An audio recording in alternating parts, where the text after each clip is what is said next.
about to hit live, so. You bet. Go for it. Well, we are, so feel free to talk about whatever you want to talk about.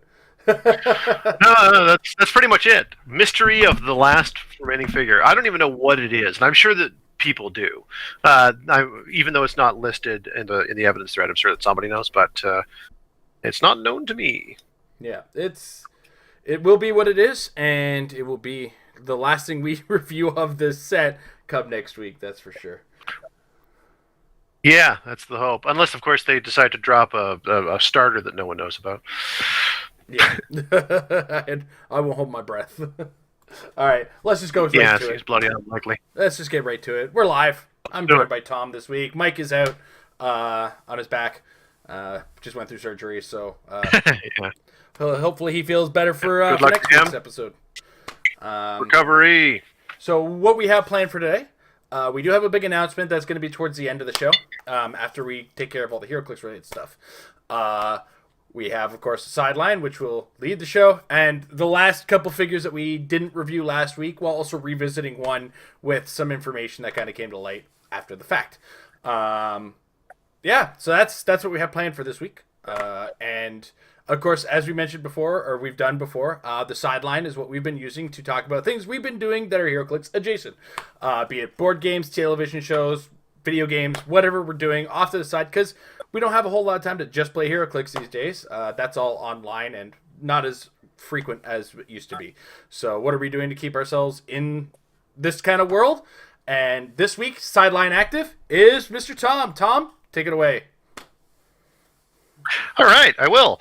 Well, last week it was Mike talking about Marvel United, which was a miniatures game, kind of a hybrid miniatures and card game in which you were moving miniatures but resolving interactions using cards. And I mentioned he was talking about the fact that he'd had a lot of fun doing solo play variants of that in addition to playing with folks around.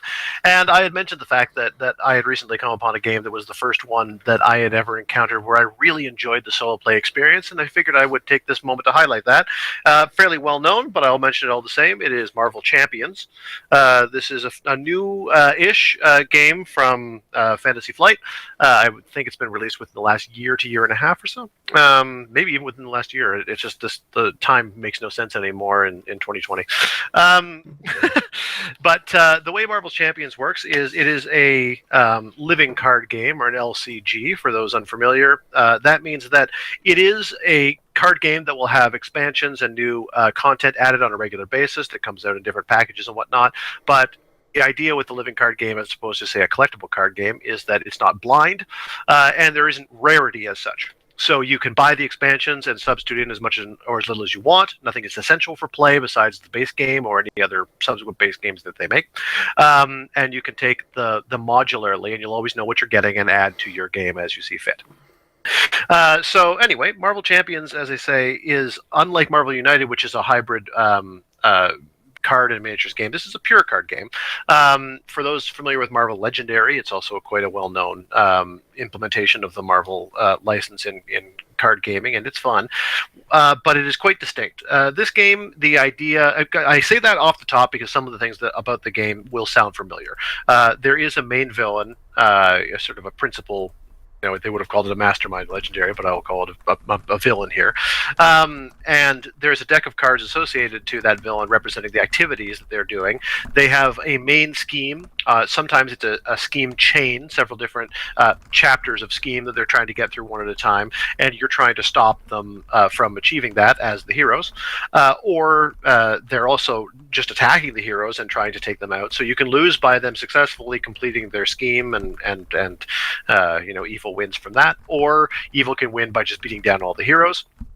And there is a deck of cards that will get played as more or less the AI deck. It's a cooperative game, and so when the villain's turn comes, they'll play a card out of the deck for every hero that's engaged with them, and resolve the effects therein. So you have your basic villains here. We've got, for example, here's the Rhino, and the Rhino will have a basic score for scheming and a basic score for attacking. And the idea is that as you go through, you have to beat every mastermind twice. So the first time that you beat the Rhino, he changes form, and now you can see he becomes a stronger attacker, but his scheme remains the same.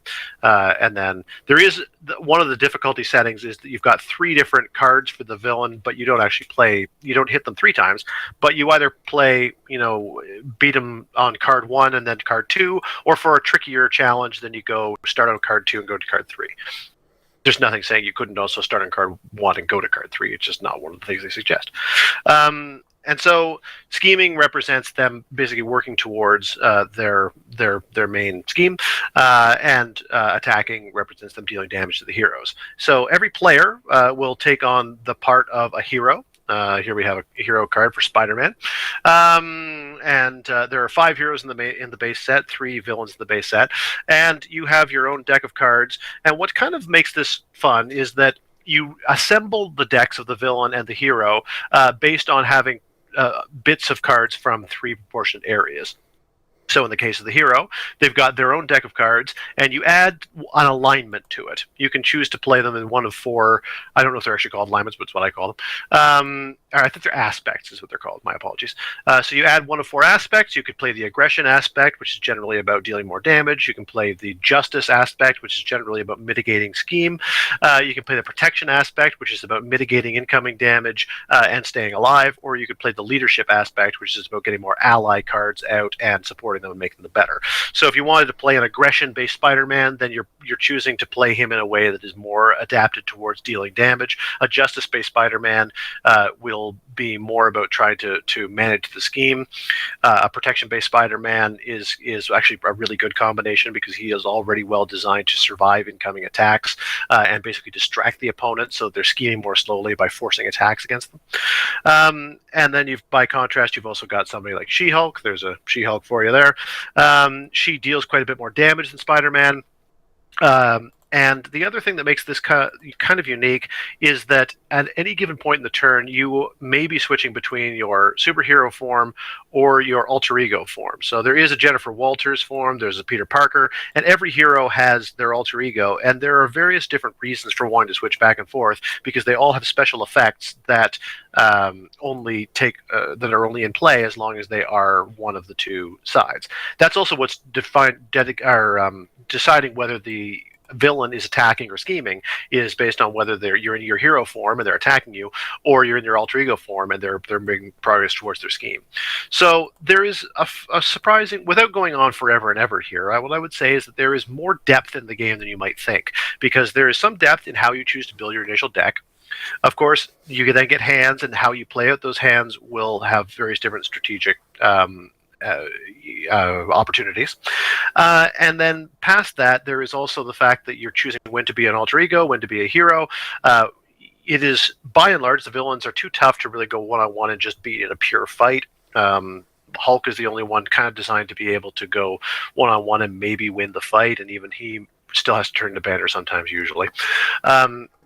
And the way in which you're letting the hero or the villain go about their business will differ, and every hero feels very unique, every villain feels very unique, different schemes feel very unique, and with the addition of different cards in the modular sets that make up the villain deck and make up the hero deck, there are a lot of different variants you can do. And the reason I like this so much for solo play is that you can do this with you could solo play it as playing as 1 character, 2 characters, 3 characters, 4 characters. Like, you could do multiple characters to a person if you want. If you want to multi-hand it, that's totally fine. But I find that it scales extremely well up to, maybe 3 players or 4 players. I mean, it's recommended at 4 at tops, and I think it's optimized for 2 or 3. I think game slows down a little bit at around 4. But for 1 player, it actually works really well because it's a fun bit of resource management to think about what you've got in your hand, what you know is coming in your deck, and what you need to do as your hero to go back and forth between forms and play out the cards that you've got to be able to put yourself in the best possible position to beat this particular enemy. And because what the enemy does scales with what you do as the number of players, then quite a bit of opportunity to kind of flex how you approach things. So it's a game of surprising depth and quite a bit of fun. I don't know what else to really say about it. I just think that I really enjoy the theminess of it. It feels a lot more fun to play than I ever would have thought that a pure card game would, since I'm so used to miniatures games or video games where you're actually, it feels more like you're literally inhabiting a thing.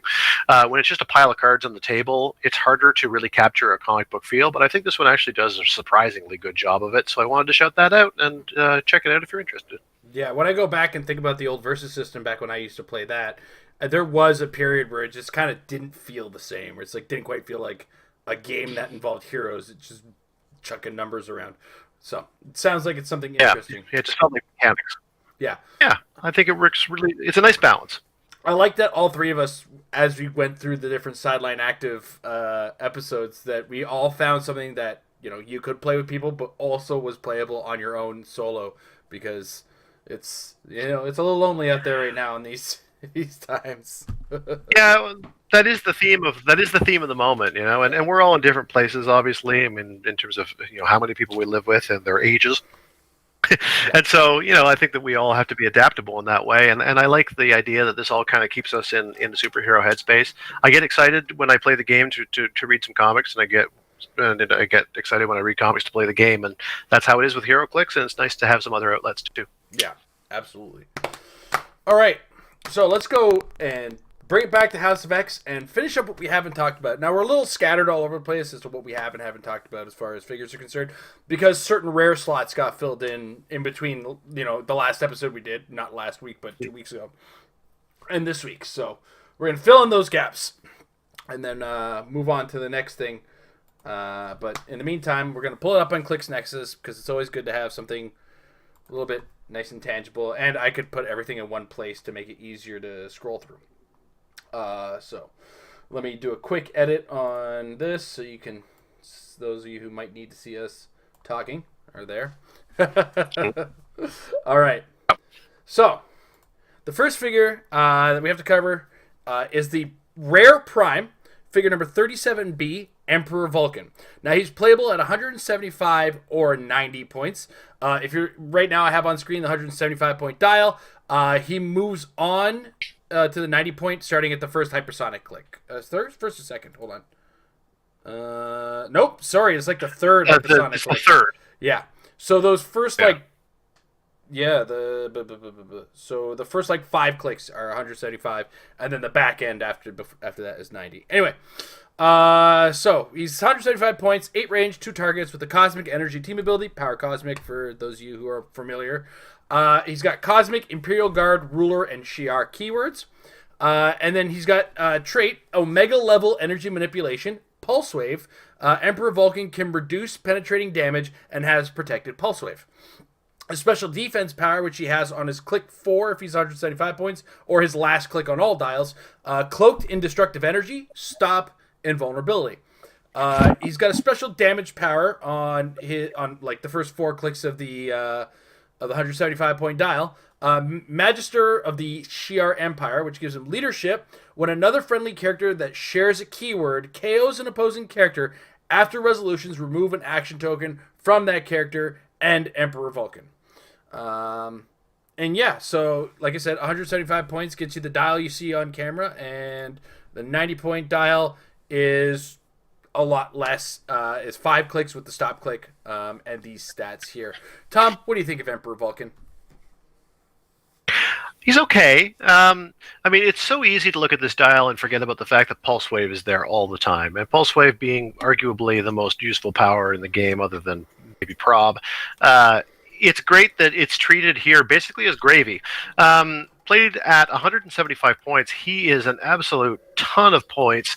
And Pulse Wave, although it is awesome, to some extent it can be worked around. I understand that it's always going to usually be able to get 1 damage out to people, unless of course it's another Emperor Vulcan, I suppose. But it's hard to set your team up in your opponent can always set their team up in such a way that it's very difficult to get a big Pulse Wave off unless you're really able to set it up. And usually that involves moving other pieces and creating opportunities, and that's hard to do with only 125 points to work with after your 175 point investment. So I mean, I love the idea of 11, 12 for Pulse Wave off the top with an 8 range. But it's a bit of a trap because I just don't think it'll work out as well as you think it will. He's better off at that point to be trying to use a Psychic Blast, but there's enough pieces out there that are invincible or have other ways of mitigating damage, and the fact that he's not cracking, hindering unless he is pulse waving is problematic. At 90 points, I think he's a lot more reasonable. I just wish he had some way of healing himself off that stock click, but I'm not seeing it. And reducing penetrating damage is fine, but invulnerability is still only invulnerability. It's not adding that much life to him. So I can't go entirely thumbs down on a character that has traded Pulse Wave with huge numbers, including a last click with just insane numbers. But on the other hand, I just do think he's a bit too squishy. And this is the sort of piece that makes me long for the days when you didn't have the ability to look at the back of your opponent's card and know it was coming, because you might be able to get a surprise 12-5 Pulse Wave off. But I don't see it happening now, so I can't really give him a full-throated endorsement. I can't scream from the mountaintops much like you about him, but I can definitely say there's a team for him. I think there's a place for him in the future of the metagame, like the competitive metagame. It's just like it's one of those things where it's keep an eye on him for the future. Maybe not now, but there's a lot of potential in this character. I think that could easily be overlooked. I think it's the best way to talk my way into it. Yeah, totally. I'm down. All right. Next up, we have Kareem. 7 range, 2 targets, 75-point detective, robot, sentinel, X-Men keywords. Ignores elevated, hindering, and characters for line of fire. Only really blocked by walls. She flies, and she's indomitable. And she's got 2 traits. Tailored bioblasts. When Kareem hit targets can't use stop this turn. And you may choose a standard attack power. She can use that power until she chooses again. And then her other trait, Ray Shielded, is Energy Shield Deflection. So she's traded with Energy Shield Deflection and traded with the ability to stop clicks. And as much as I like this character, it is only invulnerability protected with an 18 defense, which is it's a good defense, but it's not great.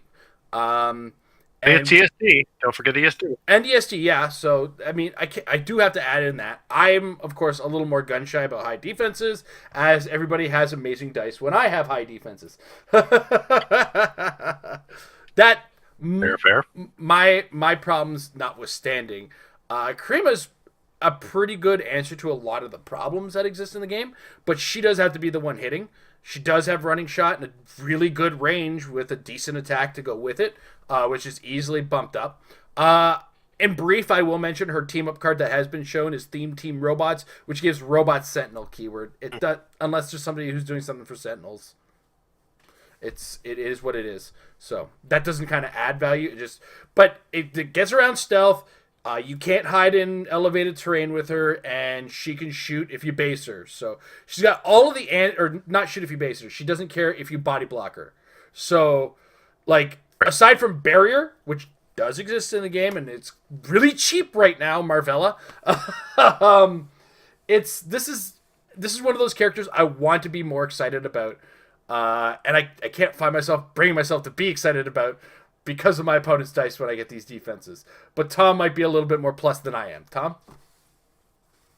I am, in fact. I think we're kind of trading off on the last 2 characters in that way, because for all that, to me, this is everything I wanted Vulcan to be. Insofar as Kareem is cheaper. She's got a little more dial length. Yeah, there's no stop click, and yeah, she is not reducing penetrating damage, but the ESD plus the 18 to start, and maybe some perplexes and stuff, or at least one perplex, may help to keep her alive. I'm more confident on it than you are, and she's a flyer. She'll be in hindering most of the time. I like the fact that she's ignoring all the everything for targeting without having to rely on Pulse Wave, but I also like the fact that whenever she wants it, she can just take it.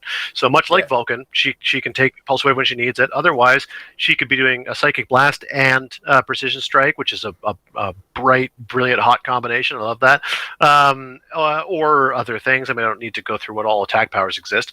It's also worth remembering that she's got that later in her dial, because if Steel Energy is going to be more useful to you than Regen, then rock that. It is a trait, thankfully. And yeah, she doesn't have the survivability of Vulcan, but I think for the 15-point discount, she does enough of the other stuff that she's a really good sort of low point primary ranged attacker. And I do think that a couple of her plus a bunch of other robots with the team up card to be able to make that into a theme team that can then use the theme props, if I'm reading that correctly, because it is when establishing theme teams, robots becomes sentinels. Mm-hmm. So if you're combining her with other robots, you're basically just turning a robot team into an AIM theme team. If you don't want to go Spider-Man family in that case. Yeah, exactly. Yeah, exactly. If you don't want to go the Spider-Man family route, which I think is fine because, you're still ultimately spending points, and Steampunk Penny is awesome, but maybe there are other options that you think are more awesome. I don't know. Or maybe there's the odd thing that has a Sentinel keyword without a robot keyword, and you got to do it that way. So whatever the case may be, I just think there's potential. I think she's good enough for 75 points that I want to keep my eye on her. I love pick a power, and I like just pretending the map doesn't exist while roasting my opponents. I do have to say, I admit, I have to change my mind about the team up card, specifically because, like you mentioned, it is when establishing theme teams. So your robot teams do become Sentinel team. You're not devoted to Spider-Man family if you want to go robot, just robot heavy and not have to work. If you're not plussed by the inclusion of Steampunk Penny as a must. Not that she's bad. She's just, not a must now. Yeah, it's just another option. Yeah. All right. So next up, we have Captain Britain. Amber's really excited about this figure. Like, it's insane how excited she is for this figure. It comes in at 80 points or 30 points. You get the last 3 clicks for 30 points. So you get Excalibur, Martial Artist, Mystical, X-Men keywords. She's got the X-Men team ability with 3 range. She flies, and she's indomitable. She's got her first trait, Excalibur, Mystical Protectors. She has Mystic's team ability, but only against range attacks. She's protected Mystics as well.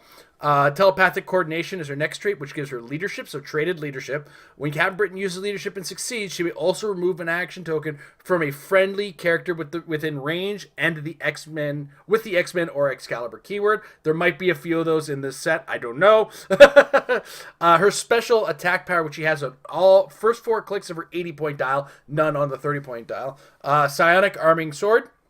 Blaze Claw's Fangs. Once per turn, when Captain Britain uses it, you may choose to reduce the d6 roll by 1 or 2, choosing before rolling. If you do, decrease the target's combat values by the same amount until your next turn.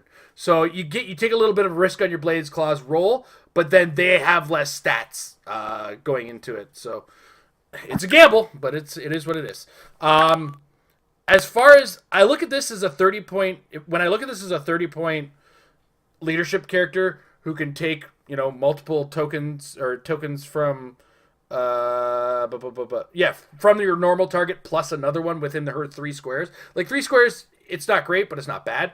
And she does have decent combat values for a 30-point character who is Mystics when at range. So if you do take the shot to shoot her, if you're not packing Invincible, you're going to take a damage. It's a risk on the 30-point dial. So that's kind of the one we go to. It also has Outwit for all 3 clicks that you have her.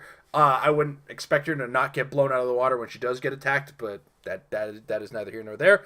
The fact is, you get that leadership ability, and you get the Blade's Claws with Outwit. There's a lot of potential for a 30-point character. 80-point characters, I'd more likely to use it in Sealed. Just that Blade's Claws ability can go a long way. It's weird that we have a character with charge and enhancement.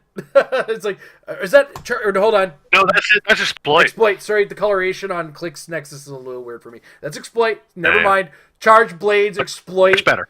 That you can reduce the blades, but you're still getting the penetrating through. That ends up being worth the risk. So if you do happen to get the damage off, and then the next click they lose stats, they could be up to -1 or 2 depending on what you rolled. So. All in all, it's a pretty good package that you get for either point value. I'm more likely to play her at 30 in a competitive game, but the 80 is kind of worth keeping an eye on. It's not super fantastic, but it's pretty okay. But I'm more plussed by the 30-point value for sure. What about you, Tom? I think you put it well. I mean, I don't have my rule book in front of me, but I'm about 80% sure that when you only really get to use blades if you hit. So you have to hit in order to activate the effect of reducing her roll. Like on first read, that isn't obvious. It doesn't say anything about a hit character or anything of that nature. Yeah. And I thought that if you could just throw an attack at somebody and give them -2 to all their stats, no matter what the outcome, then that would be worth it 100% of the time. Frankly, it's still worth it 100% of the time. I think that she's at 80 points, I think that she's a really good candidate for Waldo arms or Ock arms. Since you do have the ability to kind of come in, and it really just says when she uses blades. So if you go in and flurry blades, you do the first one, and presuming you hit, you reduce all their values by 2, and the second one you get a chance to deal some serious damage. I mean, it depends on what your blade roll is, of course, it always does, and you won't have the exploit benefit in that case, but I still think it's worth it. Frankly, 80 points to have a chance of reducing all of my opponent's combat values by 2 is kind of worth it to me, because she's enough of a good package other than that. But I don't know, because also the 30 points is very tempting for all the reasons you outlined. It's just a ton of value for 30 points. So she's a good, valuable character in both cases. Not enough to make me super excited, but enough to really want to keep an eye on her and try her out. Absolutely. Kind of that linchpin back end to your X-Men Excalibur teams. Yeah. Good piece. Yeah. All right, next up we have Jubilee with a little baby on her back. 5 range, 2 targets, X-Men team ability, 50 points for Jubilee. She has the Excalibur, Generation X, Monster, Mystical, and X-Men keywords. So she's still kind of a vampire. Yeah. Excalibur, Mystical Protector's trait. We've seen that in previous characters. Now, she's got a couple special powers. Bear with me here. So her special movement gives her running shot and giant. Jubilee has protected outwit and pulse wave. And flight. Yes, and she gains flight. Flight, giant, Jubilee is protected outwit, pulse wave, and she has running shot. Special attack power, dragon fire, modifier range +3, penetrating psychic blast, and free, remove all non-debris terrain markers within range from the map. And then her special damage power, Shogo's Transformation, once per game for all friendly characters with this power. If it is your 5th turn or later, or the map's name includes Otherworld, turn Jubilee to click number 7. Now, the first 2 powers, those really strong powers, go on another half of the dial, which is what that power triggers. So understand that you don't have that as special attack or special movement power until at least turn 5. Or the map's name is Otherworld. Yeah, which I guess comes into possible inclusion. Tom, what are your thoughts here? Yeah, I think it's quite good. I mean, we often talk on this show about the fact that the game doesn't really take that many turns in a lot of cases. Look at Click 5, and I know I can practically hear Scott Crampton saying that he can't remember the last game that hit turn number 5. And of course, the fact that she's got to stay on her top click until turn number 5 does make it a bit of a hard sell. On the other hand, you're only likely building her in a theme team to begin with. You have a decent chance of being able to win map. If you're losing map, then you are playing her in such a way that your opponent is forced to come across and deal with her right away if they don't want to be dealing with an incredible value for 50 points. And hopefully you can put that to your advantage. There are absolutely some teams that they're basically high theme Alpha Strike teams are just made to come and beat her up. And so she'll have some bad matchups, but I think she's got enough good matchups where you can either win map and become a dragon right away, or lose map and force your opponent to come and deal with her. So you keep her in the back and hopefully dogpile them for getting too close with the rest of your team. That if you build creatively, I think she's got potential. Yeah, 100% agree. Her and, let's say, the character we just talked about, Captain Britain, you're only 80 points on a potential, and that's those numbers can get higher and higher for X-Men. There's a lot of low point X-Men still in the game. I don't think X-Men Animated is going anywhere too soon, right? So maybe next. It's on the bubble. It'll be on the bubble of next rotation because it came out for Worlds the year it showed up. So it's kind of it'll be on the bubble, and what side of the bubble will be? And there's also lots of question about will they do rotation normally or not. I don't think they've actually said yet, and that would be a nice little piece of how are you to the fans? Yeah. It's like, hey, you couldn't play for a year, so a whole year's worth of figures never got to see any views. Let's give them another year. Yeah. It's gonna be That'd be there's nice. gonna be 1 year with like a huge rotation though. It's just like brace yourself. Fair. Yeah, but that said, there's a build for her where she's just super strong, and I don't think I want to add any more to what Tom said there as we move to the next character. Figure number 59A, because we've seen B on this one, Apocalypse. Apocalypse is either 150 points or 75 points. 8 range, 2 targets, the Cosmic Energy team ability, and the X-Men team ability. Cosmic, Future, Horseman, Past, Ruler, and X-Men keywords. Then Not Immortal, Everlasting. The first time Apocalypse would be KO'd, instead turn to click number 8, then roll d6, and heal him equal to half the result. Protected Pulse Wave on that one. And low, there were 4 Horsemen. Leadership, when Apocalypse uses it after resolutions, you may remove a friendly character with the Horseman or X-Men keyword up to half the result of the d6 roll. Then special attack power, which he has on 150 points, like the second 4 clicks. At 75 points, which I haven't really highlighted yet, the first 2 clicks. So just so you're looking at the last end of the special power is where 75 starts. And that gives him World's First Mutant perfected through Celestial Technology, which gives him Psychic Blast, Steel Energy, and Giant Reach of 3. And then a special defense on his last 3 clicks. All stories end, yet my story goes on. Toughness, regeneration, but roll 2d6 and choose 1 to be the result. This is definitely an Apocalypse. I mean, I think they've kind of nailed that Apocalypse thing. It's not necessarily, he doesn't have a stop click, but he does just come back to life. And he comes back to life somewhere between his last and his 6th click with that regeneration power. So choosing dice when you're looking between 2 high dice or 2 dice and you're just choosing your higher one tends to lean pretty good. Unless, I've had my bad situations with it, but for the most part, it tends to be pretty solid. And even then, a minimum 1 heal in this particular situation is fine. And it is protected with some shape change on those clicks. The fact that he's protected from Outwit is very strong. And, he's an X-Men to add on top of it. There's some consideration for him. 75. I wish he had something better for his move than Sidestep, to be honest. And even on, if you pay 150 points, his first click movement is phasing. So I think that's where I get a little iffy about him.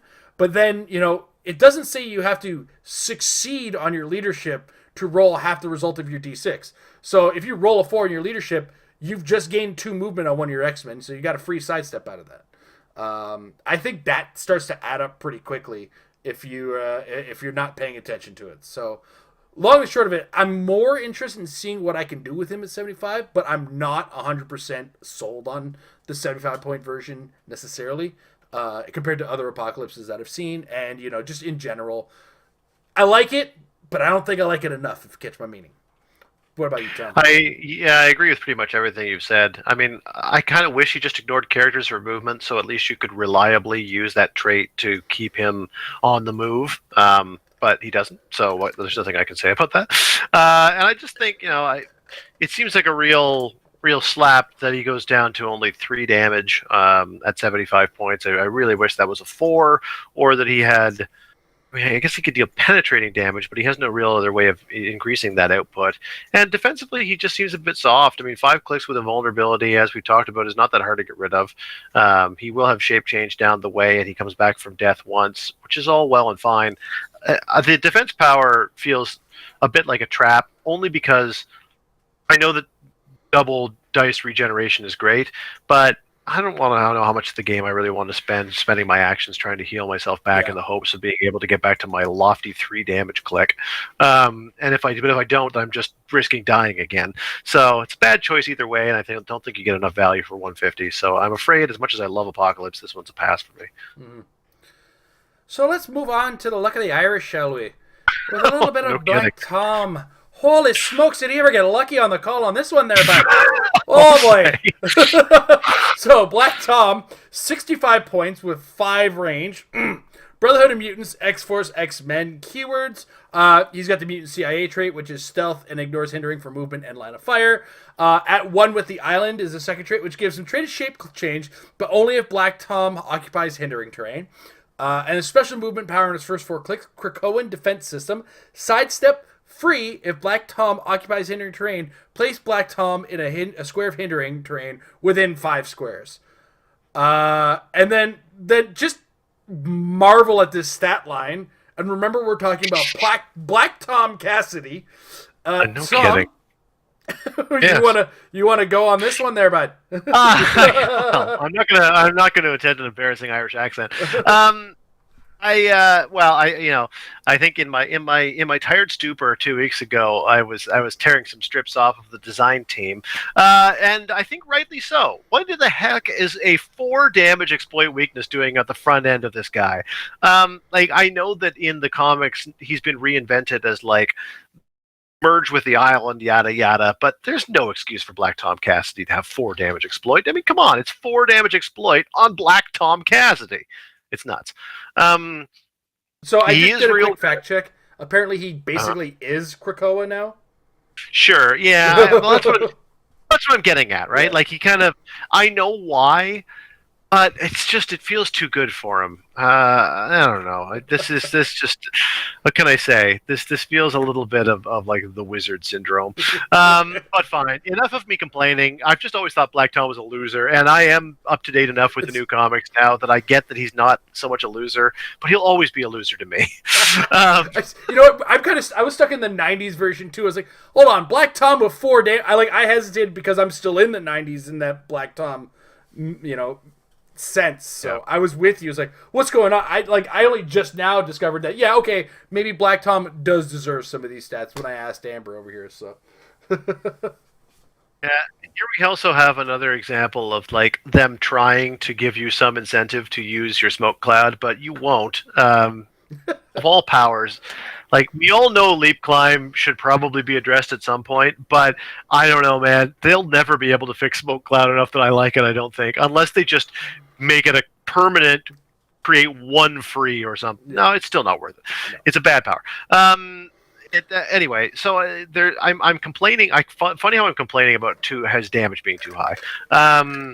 Let's face it, 11-4 with exploit is fantastic, and he does have the ability to pop into place. He can also sidestep first to get there. You can play around this guy. He really wants to be in hindering terrain. He needs to be in hindering terrain. They are being very themey with the whole current status of the character, which is great. I can't knock him for 65 points. I think that his stats are too good and his powers are too good. I love a little bit of Andile Poison. Just twist the knife a little bit. You thought you would deal damage to me? Well, I'll deal damage right back. And a deep enough dial that I think is reasonable. Plus, again, like when he's in hindering, he's hard to beat since he's got shape change, he's got stealth, and he can pop around, and sidestep helps him get into that hindering when he needs it. And of course, smoke cloud, he wants to put it down for himself, but he's doing it at the expense of his own actions. So I don't know, man. I'm really quite divided. If you're going to play him, make sure you win map. Yeah, or have free smoke cloud that he doesn't have, because that's, as Tom was saying, like smoke cloud is such a bad power, but it's always great when it's free. And there's lots of characters that seem to bring free smoke cloud all over the place, and those guys are to Black Tom's friend. It's just a shame that they're not Brotherhood of Mutants, X-Force, or X-Men, because this is one of those guys you can't just put on a Spider-Man family team. They figured it out. They stopped doing it. They stopped letting us do it. Hey. That aside, winning map or having the smoke cloud to move him around is going to be pivotal to making him work. But for all of that, you get a really good value out of the 65 points on Black Tom Cassidy, and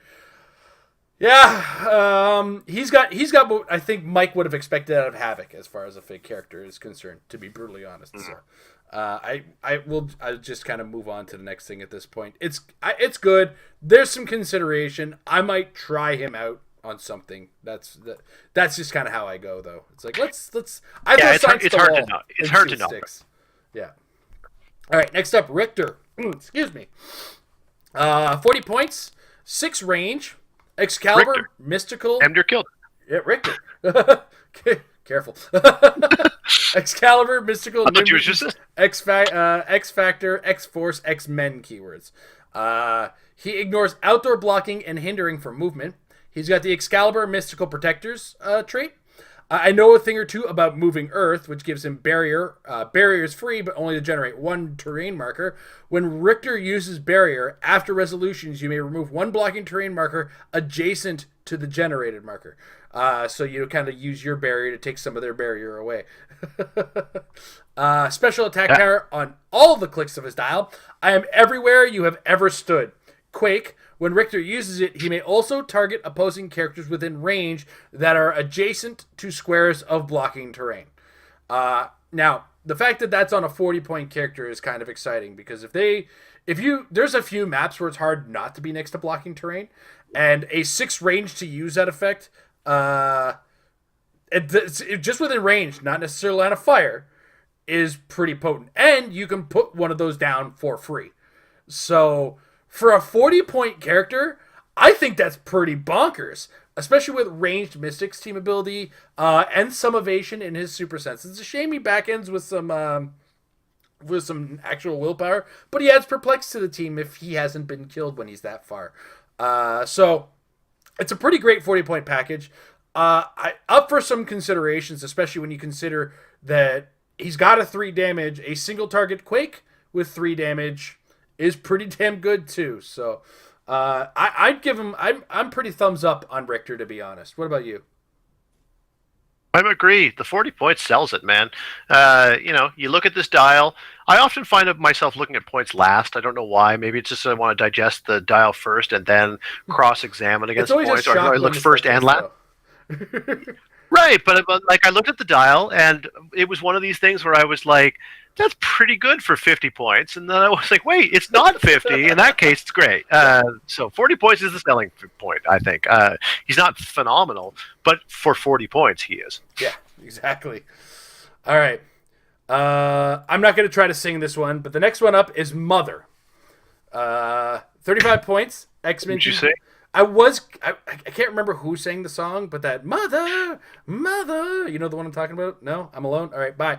35 points, X-Men team ability. I'm thinking of woman. Is it woman? All right, you know what? I get it. I got it mixed up because Wolf Mother sings that song, right? Yeah. That's the one. Is that sung by Wolf Mother? Is that why I'm messing it up? Yes, okay, yes, that is why. That's why. Okay. Anyway, 35 points, X-Men team ability. Age of Apocalypse, Brotherhood of Mutants, Excalibur, Future, Horseman, Past, Scientist, and X-Men keywords. All on our title character, ladies and gentlemen. Holy smokes. Where are we? So it's a what you see is what you get dial, because that's what you get out of title characters. But you usually get most of it in your plot points. So, if you don't attack with the character, 1 unavoidable damage. That's the usual penalty for a title character. When Mother is KO'd, an opponent chooses a character, friendly or opposing. That opponent places the chosen character in its starting area, then either deals them 1 unavoidable or heals them 1 click. So +1, the first death of Moira X. Free until your next turn. Mother may use her displayed damage power twice per turn. Now, her displayed damage powers are always Perplex, Prob, or Outwit. -3, the 5th Dawn of Moira X. Also note, she starts with 0 plot points. The 5th Death of Moira X. Free. Choose a standard character with the X-Men keyword within 6 squares on line of fire and modify its combat values +1 until your next turn. Mother's KO effect gains this game friendly standard characters with the X-Men keyword can use Perplex this game. After resolutions, give Mother 2 plot points. So -3 +2. You gotta have, basically it's just saying you gotta have the 3 to use the ability, but you're only really using 1. Then her -5, the 9th Death of Moira X. Free. Until your next turn, you may re-roll each attack roll once. In addition to other rerolls, Mother's KO effect gains this game friendly standard characters with the X-Men keyword can use probability control. Whew. All right, Tom, what do you think of Mother? Boy, I am super divided on Mother. And by the way, every time that they talk about Mother can do this, Mother can do that, it just all I can think of is Friday the 13th, and more so like in the all subsequent media where it's talking about kill for Mother, Jason, yada yada. Oh man, they hit twice Anyway, there. Right? yeah, right. So, man, I don't know. Here's the thing. You're taking damage if you're using your plot points and you're not making an attack. She's not likely to be making an attack. If she's close enough to be making an attack, she's already dead. So instead, you're racking up plot points and using the X-Men team ability or support to try to heal her up. And so, because it's better, other people can tank that damage better, or they can just use support. And you're trying to get her to the point where she's making all of your X-Men better. As of turn 4, you can do that because the first 3 have to be adding plot points, and the 4th is the -3. So you have to make it that far to give your whole team perplex. She's otherwise I love the fact that she's double perplexing along the way as she does that. And sidestep TK is great for 35 points. The title character death effect is not so bad that I'm that concerned about it. I mean, it can be pretty devastating, but you can kind of build your own team around it a little bit. Don't have your team rely on one piece so much so that them suddenly popping back to your starting area and taking a damage is going to make your whole team fall apart. That's just smart design. 35 points for Perplex, Sidestep, TK, X-Men team ability. Is that good? Yes. Is it dampened a little bit by the title character? Sure. Is it dampened enough? No. I think much like Reed Richards, we talked about this at length, there's a lot of reading to come back to the fact that she's a pretty good little use of points in the first place. But it's very hard for you to try to actually pull off any of her higher level effects, and it makes me kind of I tighten up because I tense up, I guess, because I'm not sure whether I want to try or not. And therein lies the challenge, is that's my trap. I figure whenever I try, it'll fail, but if I don't try, I feel like I won't be getting my value. So I feel divided, though I do like the piece. Make sense? It does make sense, and where I kind of stutter is what I'm trying to get at is there anything that stops a title character from being considered a standard character? Because if they're still considered standard characters, Krakoan Revival characters would keep this character alive, wouldn't it? Yeah, I think you're right. I think you would. Like, it would still give up points, but it would keep them alive. It would keep them alive, and it wouldn't trigger the negative portion of it, right? Because they can't be replaced, but they can still be equipped. And if they weren't standard characters, then they couldn't be equipped. So they must be. Right. So, and that's kind of where I look at it. It's like maybe this is that engine for Krakoan Revival to be a little bit more exciting. They get 35 points. I can get Mother back to my first click, get to my double perplex going, continue to just take my damage, and eventually rack up all these plot points to the point where I'm just a liability to kill. Because sure, you'll heal a click or deal a click to one of my guys, but all my guys get perplex and prop now. So I think there's some potential on this is that engine that makes Krakoan Revival a little bit more interesting. It might not be the answer per se, but I think that's where she fits in big time. I do agree with you as well as you turned me around on the Reed Richards. This is a character for 35 points, has some really good support powers. And, if I go +1 on my first turn, I got double perplex. My +1 on my second turn, whatever, I take the damage. I got double prop for 2 turns, and then I'm on regen. So I take a turn to regen. I don't move anywhere. I'm probably in stealth because I've planned for this anyway. I regen this turn, take my damage, and then I'm kind of stuck on this click back and forth for a while. So, long story short, she's a great 35-point title character as long as you've got the ways to keep her alive. And I think that's kind of where, or you don't make her that, you can, as long as you can protect her, basically. So, yeah. I talked myself into it. I was cold. I'm cold reading a lot of these, and I looked at it. It's like, wait a second, hold on. There's something going on here, and you got to read the whole package. So, all right, next up. Yeah, I like her well enough. It looks like Magneto, but it isn't Magneto. It's North. No, not Josh Alexander and Ethan Page. That's for us wrestling fans. Anyway. So 75 points, you get a 4-click dial. For 150, you get the all-click dial, which is 7 clicks. All right. North is 7 range with 2 targets. X-Men team ability. Like I said, 150 or 75 points. Future Horseman, X-Men keywords. Mutant Chimera is the first trait. When North uses the X-Men team ability to heal another character this turn, that character's attack value becomes 12. When another character using the X-Men team ability uses the X-Men team ability to heal North, this turn his attack and damage values become equal to that character's printed values. Telekinetic shielding is the second one, which gives him energy shield deflection. When North is targeted by a non-adjacent character, for that attack you may choose that he can't use energy shield and instead increases the results of his impervious and super senses rolls by +1. His special movement power, amplify control over mind and magnetism, running shot. When North uses it, after resolutions, he can use either telekinesis or mind control at no cost. And then a special defense power, perfected combination of mutant DNA, gives him impervious and super senses. There's a lot going on here, to say the least. And it's a lot that's really good because, as we said with the Kareem, constant energy shield is pretty good. This makes the X-Men team ability pretty damned appealing.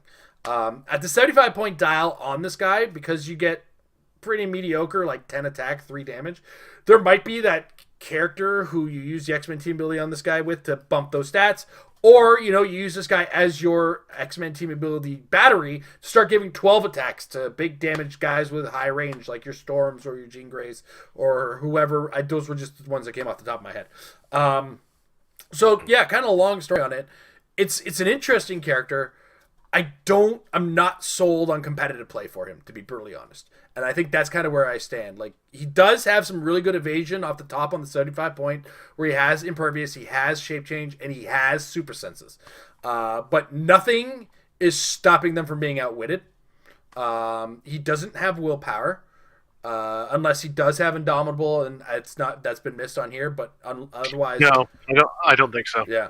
So otherwise, that's kind of where I get stuck. Where it's like, for competitive play, his lack of outwit protection, his lack of indomitability, that 4-click 75-point dial isn't enough of a value for me, and the 150-point dial isn't enough of a value for me to be paying, especially if I'm not getting indomitable on it. So where I kind of stand on it is, I might throw him on a SEAL team, but I'm definitely not excited to try him out in competitive play. What do you think, Tom? I think you pretty much nailed it. I mean, is this guy worth spending another 25 points on Galactus? And I would argue no. I mean, you do get a lot of value out of it, but boy, you're spending a lot of points on not very many clicks. And I don't like relying on my rollouts that much. I mean, yeah, sometimes they'll work great. You'll win lots of games. But, in this game, you're trying to win tournaments. And yeah, I love shape change, super senses, impervious, but as soon as it doesn't work, and the dial's just flying by, there's no stop clicks there anywhere, even though it looks a lot like the last one would be. It's not. There's no death protection. And you kind of get your ESD thing is a bit of a Sophie's choice. You kind of always assume that if you take the ESD, they'll hit anyway, and if you don't take the ESD, then they wouldn't have hit. Yeah, I'm not convinced. He's got too many rollouts. He's exactly the sort of character that I just don't want to see at the table. I don't want to be playing him, and I don't want to be playing against him. There's too much unknown for me to rely on it either way, but there is enough unknown to possibly ruin my day if he's on the other side of the force. So successfully annoying, but not successfully convincing. Yeah. All right. Next up, Omega. Kareema's figure, it looks like. 8 range, 200 points. No lower dial, just 200 points. Cosmic energy team ability. 8 range with 2 targets. Deity, future, robot, sentinel. The first trait, adaptive thread protocols. When Omega takes damage, give her an adaptation token for each damage taken. Free. Remove any number of adaptation tokens until your next turn. Modify Omega's combat values by +1 for each token removed. Regenerative circuitry. The first time Omega would be KO'd, instead turn her to click number 10. It's 10 click dial. Remove all adaptation tokens and heal her 1 click for each token removed. Then her special damage power, polymorphic alloy, outwit and shape change, which is kind of the first 3 and the last 2 clicks of this thick dial. Tom, what do you think of Omega? There's a lot here. I mean, let's get this out of the way right off the top. She takes an adaptation token for every damage that she takes, which means that she can theoretically get up to 10 tokens. And if you never use them to increase her combat value, she goes to her first click when she dies. So you've got to go through this dial twice, unless your opponent, or you as give your opponent, take the opportunity to start cranking up her values. So then the question is more so, are her values low enough that I feel justified in doing that? And I mean, most of the time I'm going to say no. I mean, I would rather keep that on for more healing potential, or maybe use it somewhat creatively. Like if I feel like I'm okay to just heal back to click 4, then I know that I'm okay to use up to 3 tokens, because click 4 is a nice little split point there. If you're in a game where you don't need the range as much, then that's a good one. Otherwise, maybe if you don't need the pulse wave as much, then you'd be fine to go to click 3 if you're not dealing with a bunch of penetrating damage or whatever. Like you sort of game your choices a little bit in that way. There's a lot to think about, and boy, there's just getting through this dial twice in one game is a nightmarish proposition. Then again, pulse wave is out there, and unfortunately for her, she doesn't have protected pulse wave on the when she takes damage thing, so pulse wave just rips her apart. Yeah, if you can keep pulse waving her, she'll collect no tokens, which means when she heals, great, you heal to 10. Welcome back to the last click. Yeah, it's the null effect. Like, much like null, there's on paper this seems like a world beater, but I just don't think you're winning the tournament, because I just don't think you're going to go to that many places where you're not either where you're not going against pulse wave, or you're just going against a team that has so much output that even her unbelievable survivability can't keep up with it. So I mean, it's gotta be one heck of a 200-point dial to convince me under any circumstances, and I'm afraid she just barely doesn't. But boy, I could be wrong. I think I could get wiped by this character. Absolutely, yeah.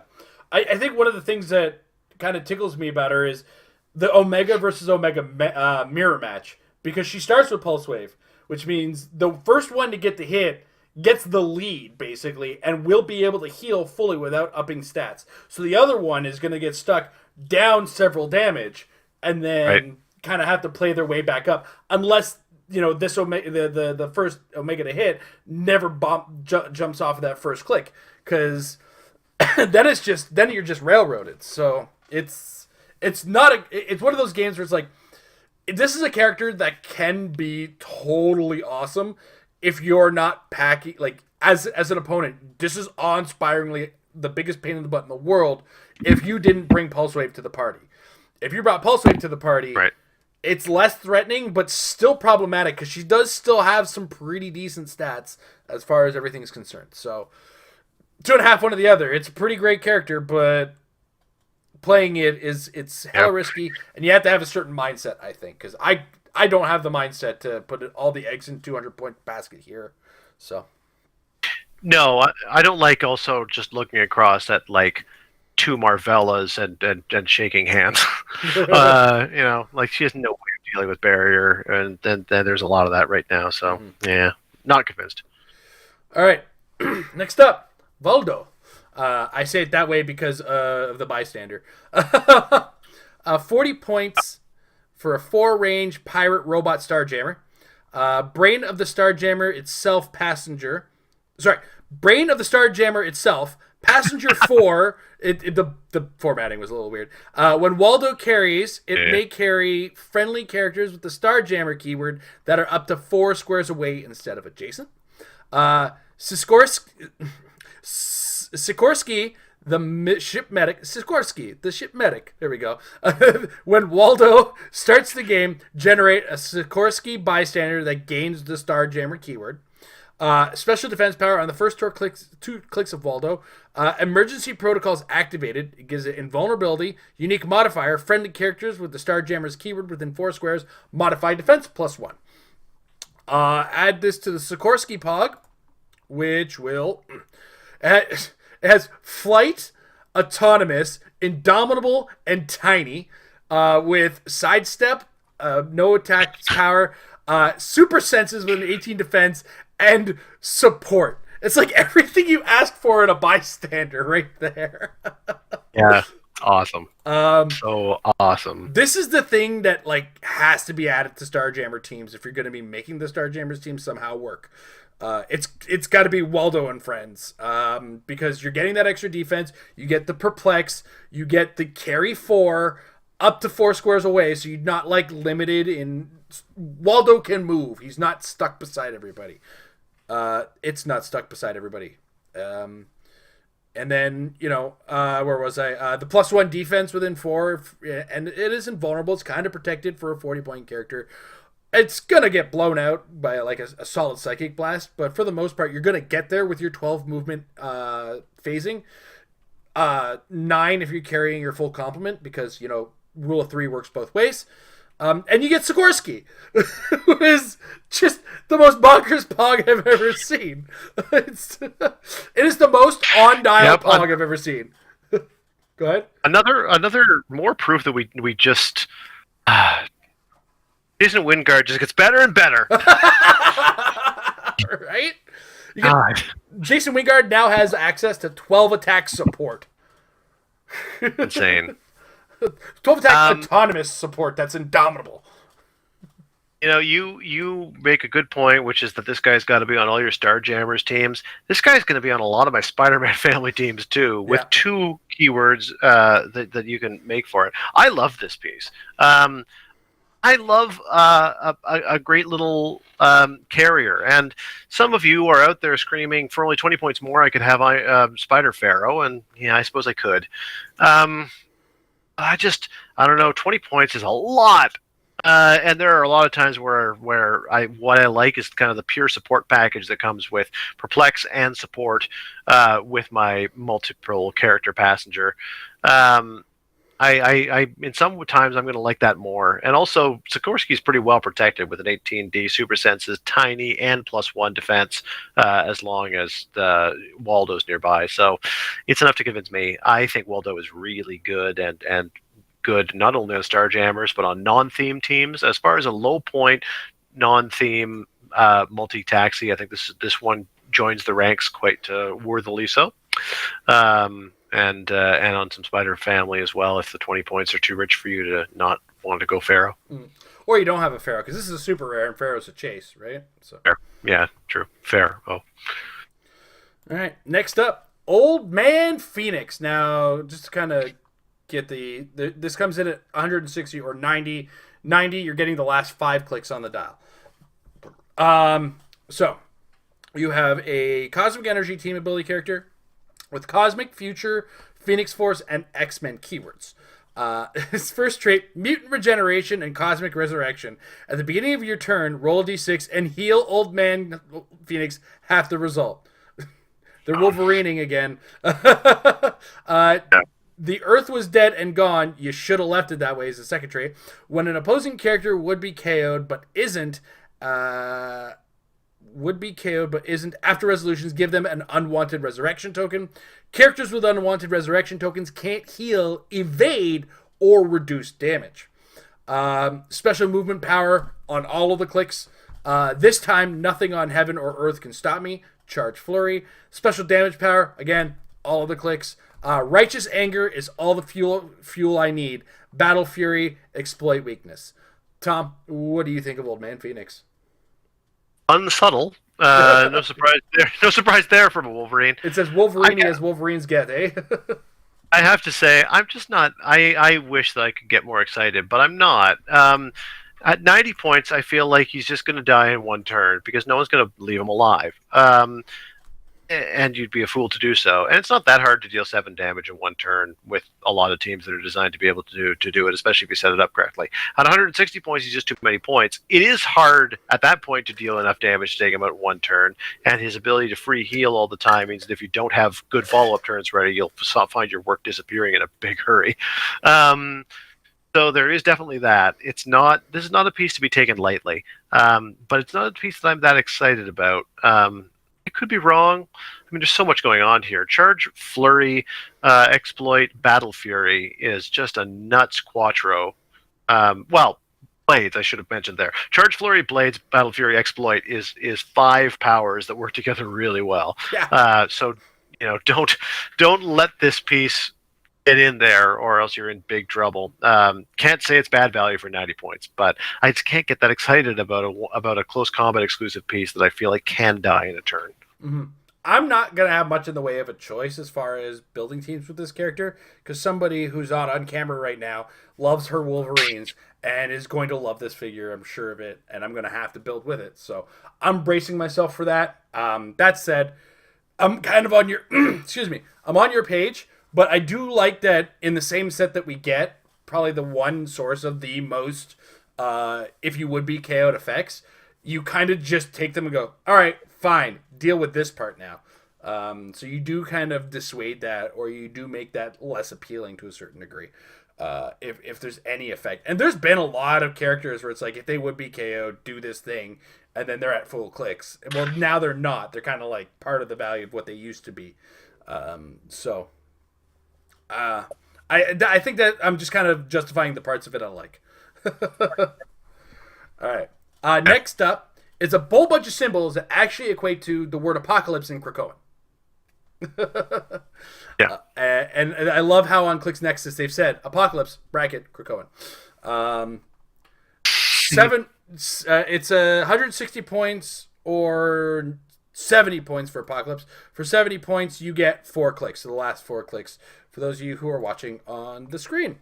Now, actually worth noting, if you pay 70 points, you gain the X-Men team ability versus the 160 points. 160 points does not have the X-Men team ability. 70 does. So it's either Cosmic Energy and X-Men. Oh, wait, hold on. I'm just clicking on the wrong things. Yeah, no, never mind. No, you do, but you're still correct. There is a distinction because 70 gets Krakoan Revival and 160 does. Yeah, I was clicking on the wrong thing. That's all. But yes, so Cosmic Energy and X-Men team abilities. 7 range. Armor, Excalibur, Horseman, Past, Politician, Quiet Council, Ruler, and X-Men keywords. Excalibur Mystical Protector trait. And his second trait, a fickle and finite resource. When a standard character is KO'd, give Apocalypse in Krakoan a crystal token. If that character has the mystical keyword, give 2 instead. Free, remove a crystal token. If you do, choose Apocalypse in Krakoan, or an adjacent friendly character with the X-Men keyword and a standard damage power. The chosen character can use that power until your next turn. And then his special defense power on his last click. My position on the Quiet Cancel grants me certain rights.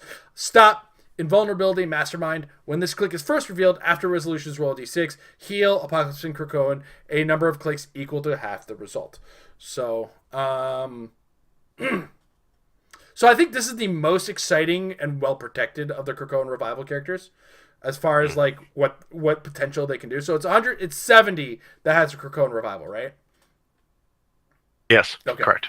But it is still got the same level of protection with the stop, which the first time you hit heals, and then you get to it again, you do have to stop again. So that's kind of a thing worth noting. And you got Mastermind. And it has Mastermind, yes. So there's a lot of protection going for this character on a character who can't be outwitted. And, has the X-Men team ability, so can be very easily healed. Has a ton of keywords. So, ultimately, if you're looking to build around Krakoan Revival, here's your Krakoan Revival source.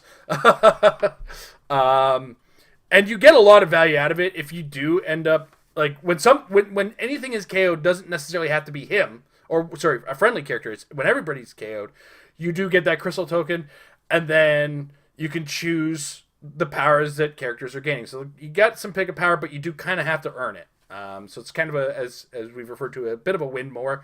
But long and short of it is, he's pretty good.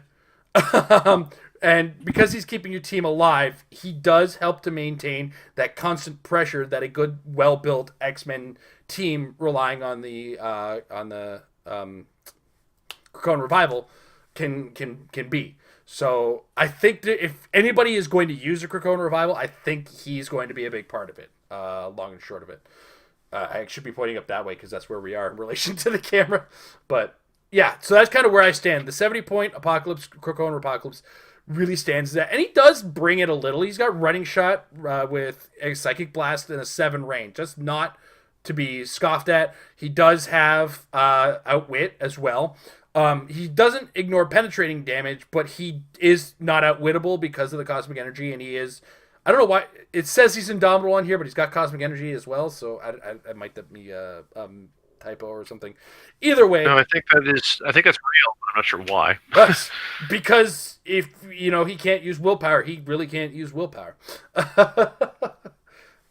Or if something takes away the team ability, maybe. I don't know. There's something out there that might do. Yeah. Either way. Of course, then you're... you know what? Shut up, Jason. Anyway, long story short, I think this is what makes Krakoan Revival work. He's not bad. 70 points for 4 clicks that are really hard to kill. Not a bad investment either. I'd say 70 points worth it in the long and short of it. Especially compared to what else brings Krakoan Revival to the table. I feel like he's not even paying for it in comparison. What do you think, Tom? Yeah, you really turned me around on him, specifically as it relates to Krakoan Revival. I think that is exact. You nailed it. That's the reason to play him.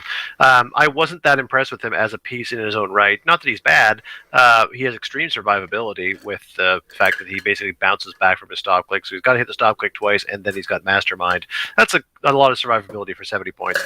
You spent almost no time talking about 160, and so will I, because I just don't think it's worth it by comparison, especially since the value really is there in a big way for him. I don't know whether he's unique, but he's frankly 2 of him's better than 1 of him at 160. Not that I would actually want to play 2 of them, frankly. I think that actually 1 of them is just fine, backstopping a Krakoan revival team. There is this about it, as a brief side note. He's got the thing where, like, he or an adjacent X-Men keyword and choose a standard character. And I know it's all about X-Men, yada yada, but there's a small theme running through this set where I wish they would expand out a little more. I mean, this is the Apocalypse I think we've seen the most of in the Excalibur series. So, like, you couldn't toss it to Excalibur? Like, does it have to be X-Men? Anyway, that's a minor gripe. He is a good piece, and I think you described it well. Yeah. Design gripes aside. All right. Yeah, exactly. Next up, we have Dark Britain, who is 140 or 30 points. Quite the drastic change there. 30 points is the last 3 clicks. We'll put the whole dial up on the camera, much like we've been doing. So those last 3 clicks represent the 30-point dial. He's got the Mystics team ability, Armor, Excalibur, and Mystical keywords. 0 range. And LeFay's Missing, I'm guessing, is what that's actually supposed to be. He's traded with Battle Fury. Dark Britain can reduce penetrating damage. It is supposed to be messing. Is it mess? Oh, LeFay's messing. I see. She's messing around, eh? Yes. Take the trinket, I beg thee, please, is the second trait. When Dark Britain is KO'd, choose a friendly character. For the rest of the game, that character can use Flight, Toughness, Willpower, and Super Strength. And his special movement power, which he has on his first click at a 30, or first 2 at 140, which gives him Charge, Flurry, and ignores hindering terrain for movement. And his special attack power, which is everything but the first click on 140, and the first click only on the 30-point. Die Witchbreed, Blaze Claw's Fangs. When Dark Britain hits, after resolutions, choose one, remove an action token from him, or heal 1 click. If the target has the X-Men keyword, choose both.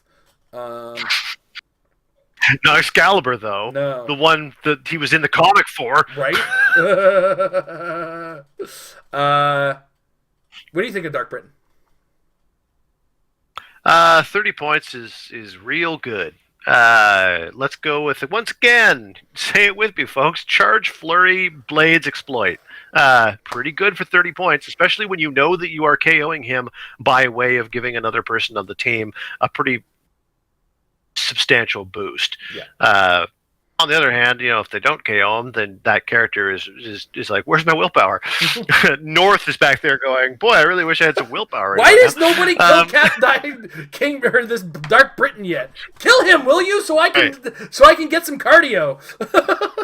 Actually, I said it before, and I should say it again. Once again, it's a quintuple. It's Charge, Flurry, Blades, Exploit, and Battle Fury Yeah. for 30 points. Yeah, super good. In fact, even he's one where even the being able to reduce penetrating damage, which is I've been sort of being wishy-washy on how excited to be about it. But for 30 points, it's great. Deal him 5 to take him out for 30. Yeah, sure, great. Or outwit him, whatever. He's 30 points. He's pretty nasty, and he'll never be able to heal when he's at 30. For 140, okay. Side note: 140, I don't think he's good enough. End of story. But 30, very playable. Just make sure you bring your TK, because never forget, Battle Fury can't be carried. Aside from that, 100% agree with everything Tom said. 30 points is the way to go with Dark Britain, and boy is he beastly. All right, next up, Krakoa. No, not the map. No, not the Colossal. This man with his curvy split beard. Krakoa is playable at 125 or 40 points. For 40 points, you get the last 2 clicks on Krakoa. The first 2 clicks. My bad. First 2. The first 2. You get that red KO line on it. Gotcha. All right, cool. So Krakoa is 125 or 40 points. X-Men team ability with 8 range and 3 targets. Future, Horseman, Quiet Council, X-Men keywords, and yes, those first 2 clicks do indeed have Incapacitate. Why else do you get triple target in this game anymore? Ignores hindering and blocking for line of fire. His first trait, there's 4 traits, because as you can see, it's a what you see is what you get dial. So what are we getting out of a chase? 4 traits is what we're getting. Simulacra body connected to Krakoa. If he's 40 points, he's KO'd when he crosses the red line, and that's Protected Pulse Wave. Just a reminder. So you're getting 3 traits. Strategically placed safe havens. At the beginning of the game, generate 5 safe haven hindering terrain markers anywhere on the map, at least 5 squares from any starting area and each other. Friendly characters with the X-Men keyword that are adjacent to Krakoa or occupy one of the safe haven markers have power. Place this character adjacent to Krakoa or in the square of one of his safe haven markers. Friendly characters with the X-Men keyword have ignore hindering for movement. The living island or refuge for mankind is his second notable trait. Facing teleport, poison, smoke cloud as free. The most useful way to have smoke cloud. Then his last trait, maintain all that Cypher was. When an opposing character within range uses Outwit, Perplex, or Probability Control, Krakoa can use that power until the end of your next turn. So, if you're building an X-Men team, you have 40 points set aside. They are called your Krakoa points. You are putting this guy on that team, and you are enjoying your opponent's perplexes and outwits and props. You're moving characters into places they probably shouldn't be moving to, and you're just generally having a good old time. This is a really good support character for an X-Men team. 40 points for the 2 clicks that you get. He is invincible, so he's kind of protected in that manner. He is stealthy, so you have to ignore hindering with your outwits to outwit him. He's indomitable as well, so he's also got support. Triple target incapacitate is fine, especially when you consider that he ignores blocking and hindering terrain. So if you can really start to harass those double, as you were saying, double Morvella teams. Barrier, that's cute. Let me just ignore that. So I think for 40 points you get enough out of Krakoa, including the free smoke cloud that works with Black Tom Cassidy, as we mentioned earlier. And it's flat out smoke cloud. That's what's worth noting. It's not like smoke cloud with reduced markers. This is smoke cloud for free with 8 range. You can place that very well and very easily. He's traded phasing as well, so he can move wherever he wants to go. Long and the short of it, there's a great 40 points in this character. Tom, what do you think? Yeah, I think you're absolutely right. I don't have a lot to add because I'm not, for some reason that I can't put my finger on, I'm not that excited for him. But it doesn't change the fact that he's real good. Yeah. So, thumbs up. Good, solid dude. All right, next up, Rasputin. Playable at 125 or 65 points. We've just learned something new about the Russian Queen in that case. Last 4 clicks for the 65-point dial. Future Horseman, Mystical, X-Men keywords. 6 range. X-Men team ability, I think I mentioned that, but I'm not sure. Ignores blocking, hindering, and characters for movement. Mutant Chimera, when Rasputin uses the X-Men team ability to heal another character this turn, that character's damage attack value becomes 12. There's no way this means damage value. Come on. Come on, Joe. I think it's their damage value becomes 4. That sounds more correct because it has it here as damage value becomes 12. I think that means damage value becomes 4. Yeah. When another damage value is 12. Well, good game, guys. I'm just gonna use undervalued at any cost. This is amazing. When another character uses X-Men team ability to heal Rasputin this turn, her attack and damage values become equal to the character's printed values. Intangible and untouchable, which gives her energy shield and super senses. At the end of your turn, choose a side of the square Rasputin occupies. Until your next turn, lines of fire that cross that side of the square are blocked. So she kind of creates a wall on one side of the square. And then healing factor, when Rasputin clears action tokens, heal her 1 click. Tom, what do you think of Rah Rah Rasputin? I love it. One of my favorite of the Boney M songs. But there are others because Boney M was awesome. Again, how can I generate more enthusiasm than I feel? Just because a piece is good doesn't necessarily make me excited for it. At 65 points, I don't relish the lack of movement. I do like the survivability of Invincible plus Energy Shield plus Super Senses plus there's always a wall on one side of me. Probably going to be able to get into the fight at that point. But it's going to take time to get there. And you can kind of ideally place around Rasputin's reach. A 6 range is not terrible, but you really want to be using Close Combat Expert with only a 10-3 on your attack. 65 points ain't bad, and the first hit will not KO her unless there's an outwit involved, and that is what it'll be.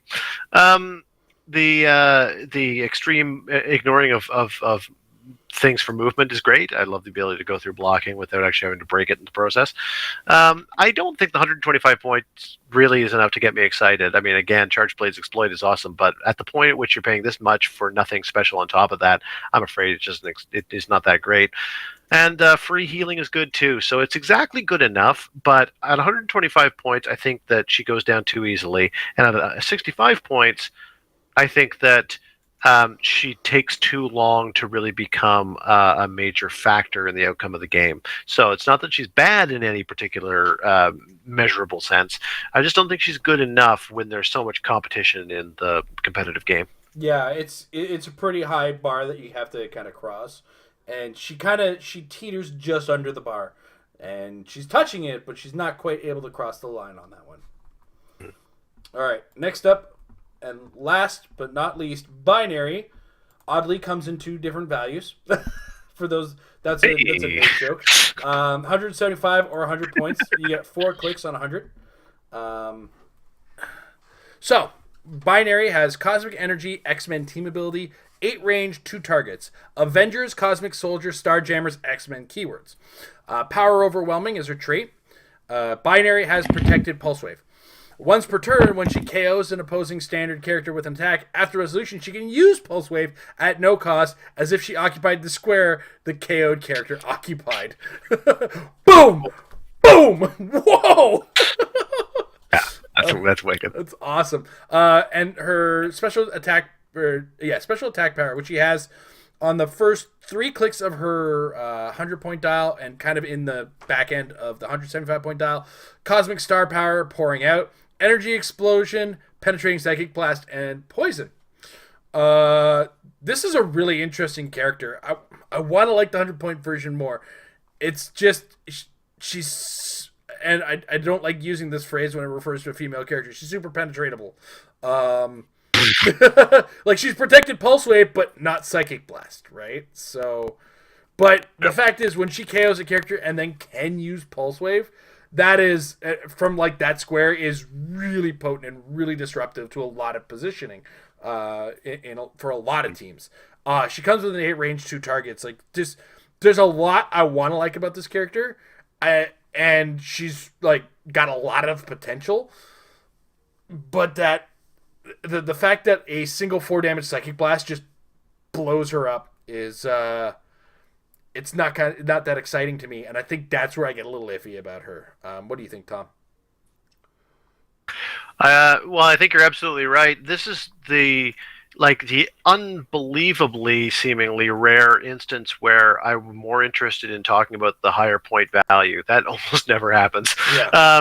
But you do get 75 points more worth of value for the upgrade, because that ability to KO somebody and use Pulse Wave as though you occupied their square is like hypersonic is exactly the power I want when I read that. And so I was thinking like, oh, 100 points, can I put extra specs on her or something? And I'm like, what's the point?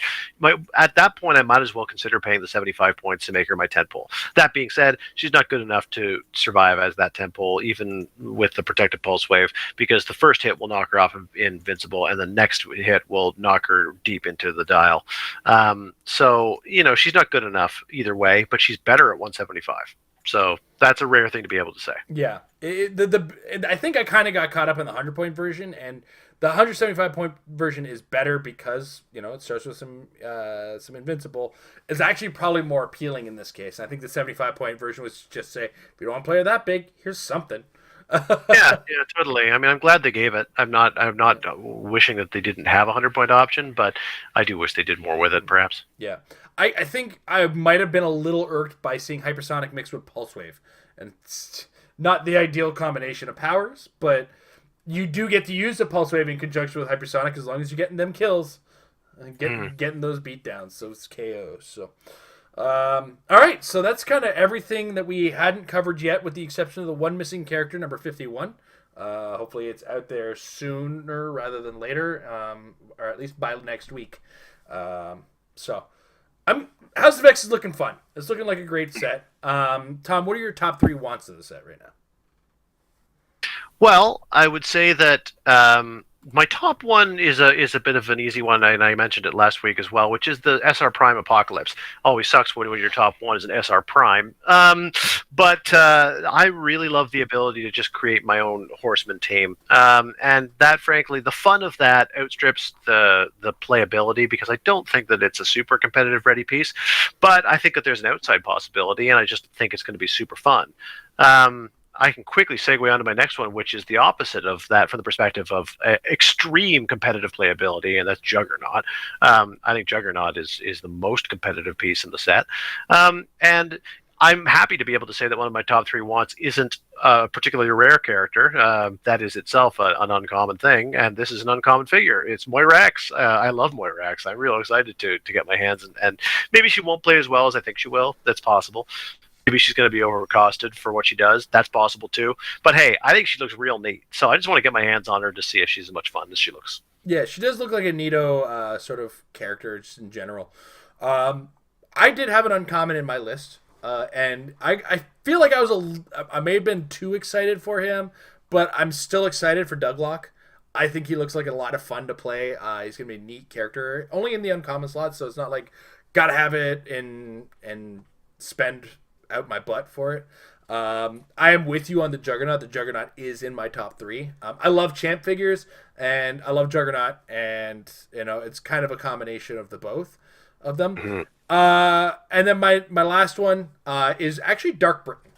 I think he's very cool looking, very cool character as far as an effect is concerned. He's a chase, but whatever, man. It's what I want. I like my knights, and It's a very cool character. So, House of X is it's been delayed. It was actually supposed to be out this week. It was supposed to originally be out this Wednesday, and it's now been delayed to the 30th, if that happens. Because that's kind of a rough time just before New Year's Eve, right?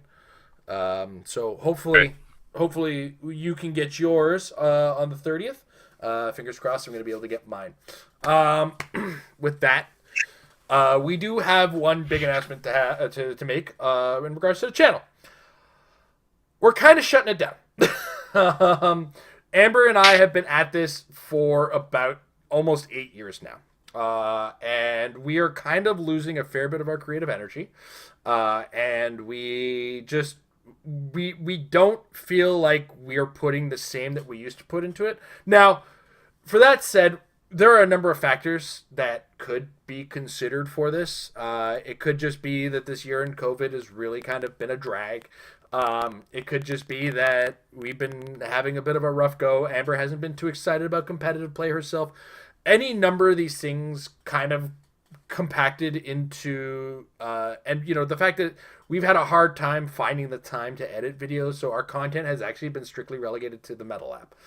It's really all I've had the time and the energy to be able to do, especially with working from home and my computer being like my workspace as well. I do have another job. This is not like my only job. We are not quite that level of YouTube to be able to do this full time. So that said, we're not going to say this is permanent, but it is indefinite. There could be a day where one day we come back and we're just like, you know what, let's start doing it again. If that happens, we hope to see everybody when we come back. But that said, we're kind of running out of the creative energy and the creative juice and the just kind of the motivation to run the channel. I feel like we're doing everybody a disservice by trying to do that constantly and not bringing our A game to it. So we are going to kind of close up shop on Married with Clicks in general for the foreseeable future. And we do want to thank everybody who's given us their time throughout these 8 years. It's been a good old time. And this is not necessarily the last show we are running. We're actually running one more episode of the Metal Lab next Monday. We're calling it the Big Bash, the Big Blast. We're kind of going out with style. It's my birthday next Monday. It's COVID time, and we can't do anything. So we're going to have a couple drinks. We're going to kind of reminisce about everything we did in the channel, all the fun that we had, all the neat things that we did. I'm going to have a few too many things to drink, I'm sure. I'll probably, mess up the sound a few times throughout the show as it is. I do that already sober, so don't get too shocked about that. But the long and the short of it, next week's Metal Lab is going to be our farewell show. What I am going to do is on our Facebook and on the Heroclix subreddit, I'm going to open up and our email. Our email is actually in the description. Ask us literally anything. Myself, Tom, Amber, Mike, whatever you want to ask. We're going to spend we have some topics we're going to discuss, a little bit of reminiscing. But when you guys do come live or you do happen to watch, or if you're watching this in the archive now and it's not before December 14th, 2020, please send us our questions via email, the comments of this video, in the chat live in that video, on the Reddit thread that I'm going to open up on the Reddit/r/Heroclix. And we'll kind of wrap up the show as with the community and kind of tell them the stories, as it were. We'll reminisce about some of our old stories. We'll do whatever we can to kind of make it as interesting and entertaining as possible, and let people peek behind the curtain if they haven't peeked behind the curtain or had questions about what goes into this in general.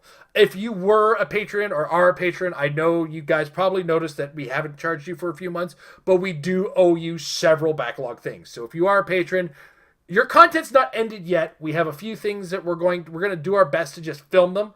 You won't get the supreme edited content, apologize, but we're going to throw a couple extra videos in to make up for that.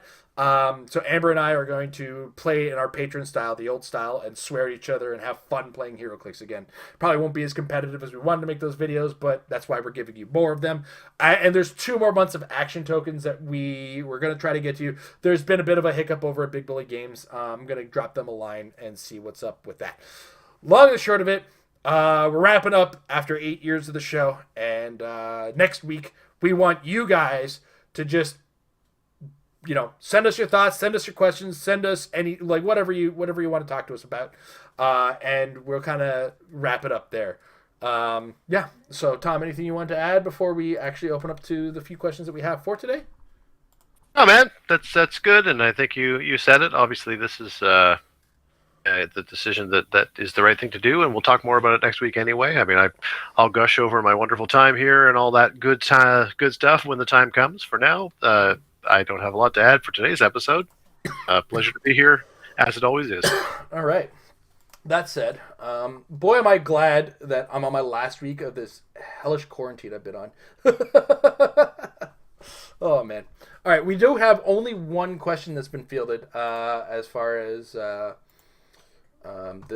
episode is concerned, and it comes from Michael Fedor, the Alpha, and yes, likely the Omega patron, because here we are. He was literally here. He was the first patron we ever had, and he was here until we kind of wrapped it all up. And he's got a big one. Man. He does have a big one, so glad it's just the two of us here. What are the best Heroclix pieces released this year? What is the best set released this year? And what was your favorite piece or most used piece released this year? I'll give you some time to think about it. I've read this in advance, so I had a little bit more time to think about it in the meantime. As far as best set released this year, I think my favorite by far has been Fantastic Four. Because, for one, it was great to see it. Two, I just pointed at my shoulder at the Dr. Doom. Yes, yeah. He was all over the set. Doom was in this set, and I was all over the Dr. Dooming. And my most used piece has been God Emperor Doom. I may not have used him as much in competitive play, but I did use him every chance I had at my local tournaments when we did have tournaments in person over here at Dolly's. So, Dr. Doom has been my favorite, or the God Emperor Doom, rather, has been my most used piece this year. Best Heroclix piece released this year? Probably, honestly, and this is going to sound pretty bad, but it looks like it's Mary Jane at this point. She's just so good for her package. What she brings is just, it's really good. A 15-point common, and it's really, really kind of changed the game, the game landscape for the most part. What about you, Tom? Yeah, so have we got all three or two? Because it was best set, best piece. Best piece and most favorite piece that you used the most. Oh, okay. Okay, so best set, I mean, I hate to be boring, but I have to agree that Fantastic Four would be my choice too. I mean, part of it is the sheer excitement about the fact that we're getting a new Fantastic Four set after so long. If we're saying best as some attempt to grasp at an objectivity around what's been most impactful and important to the competitive game, then I think it's a very hard choice between Fantastic Four and Spider-Man, because there have been a lot in both that were so important. I think I probably would have to lean slightly towards Spider-Man, if for only the fact that all of the chases are so useful, in addition to Marvella and MJ and a few others, that I think that they've got higher highs than the Fantastic Four does, although I really enjoy the way the Fantastic Four set plays, and particularly plays within itself. So both are really strong competitors for Best of the Year, and because I'm so happy to see Fantastic Four again, then I would have to lean in that favor myself. But that's a big 1-2 punch of success this year as far as set releases are concerned. The best piece released this year, it's tricky. I'm going to go with Chase Widow. I think that there are a number of pieces that you could put that article to, and I agree with Jason that MJ is a hard one to say no to, but MJ also, to me, I mean, she feels good in the way that, like, the Pym tank was good, and the way that certain, oppressive maps have been good, which is to say, like, it's great and it's on every team. It's almost a part of the wallpaper of HeroClix now. In a way, I wanted to try to find something else where it's not going to be on every team, but when it is, then it is a real game-defining piece. And there have been a few of those this year. This is the year of 76, but I still have to go back to Chase Widow for me. It answers so many questions, as it were. And my favorite piece released this year, I mean, I will try to come up with a singular piece by the time I get to the end of a couple of sentences here. The form the new Fantastic Four trait is shared by 4 pieces, and frankly, I've built with all 4 of them at some point based on what I needed points-wise, because knowing they weren't going to hit the board anyway. So I feel like that's a sort of a special case where it's not a piece so much as it is one of a few different pieces that are there to create a certain effect, which I absolutely adore, and just can't imagine living without. So, I mean, my heart of hearts says some variant of Sue Storm, the Invisible Woman, has got to be there. But if I had to choose a single piece that is my favorite for the year, and again, not to be uncreative, but I think I would also go with God Emperor Doom. I've played him more than I would have ever expected, and I just think that he's a fantastic piece. He's far more finesseful than he seems. But that finesse is well paid off, and I love the combination of effects. So, yeah, I don't know. I'm a real Fantastic Four mark. So it's almost certainly something from that set, and Marvello could be on that list. A lot of things could be on that. Marvello, sorry, from Spider-Man, not from that set, but Wolverine from that set could be on that list too. So could SR Thing. I don't know where to start. I'm going to go with God Emperor because it's the best combination of a piece I really love and one I played a lot. All right, awesome. So with that, it doesn't look like there's anything going on in the chat as far as questions. Though a couple thank yous, Jasper Vincent Alontanga. Thanks for all the great videos, guys. Advance happy birthday. Cheers. Chase Fields, thank you so much for all you've done over the years. This has been my favorite Clix channel since I started playing, and I'm really going to miss watching you all. Happy early birthday. Thank you guys very much. We're really looking forward to next week's episode. Hoping to have a ton of fun just reminiscing about things we've done, stupid things we've said on this show, and, just all the things we've gotten, all the trouble we've gotten into in regards to Heroclix and this. But, it goes without saying, House of X is just around the corner. Come December 30th, when you get it, get yourself in a game with some family, some friends, and get some practicing, because practice will make your teams better. Have a good night, everybody. I wonder if we should just start singing a rendition of Carry On Wayward Son. Just like, I mean, now? I don't know. Maybe next week you and me just drunkenly sing Carry On Wayward Son. I've still got it live, and I just want this on record, just that we considered it. There's no way that we would be able to hold a tune well enough to get a copyright claim. Not a chance. The bot wouldn't even recognize it. I think that's the beauty of it.